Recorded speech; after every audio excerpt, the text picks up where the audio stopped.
GHMC పరిధిలో cable cuttings నిలిపివేయాలని Telangana cable TV internet service providers association రాష్ట్ర అధ్యక్షులు డేగుల సతీష్ బాబు డిమాండ్ చేశారు. ఎలాంటి నోటీసులు ఇవ్వకుండా ఎలక్ట్రిసిటీ డిపార్ట్మెంట్ అధికారులు చేపడుతున్న చర్యలు దుర్మార్గమని మండిపడ్డారు.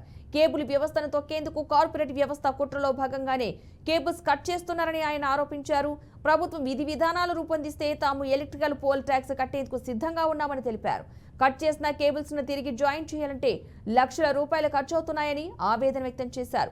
తమ సమస్యలపై గత ప్రభుత్వానికి పలుమార్లు వినతి పత్రాలు అందజేసినా పట్టించుకోలేదని ఆగ్రహం వ్యక్తం చేశారు. ప్రభుత్వం వెంటనే స్పందించి ఇంటర్నెట్ వ్యవస్థకు కేబుల్ వినియోగదారులకు న్యాయం చేయాలన్నారు.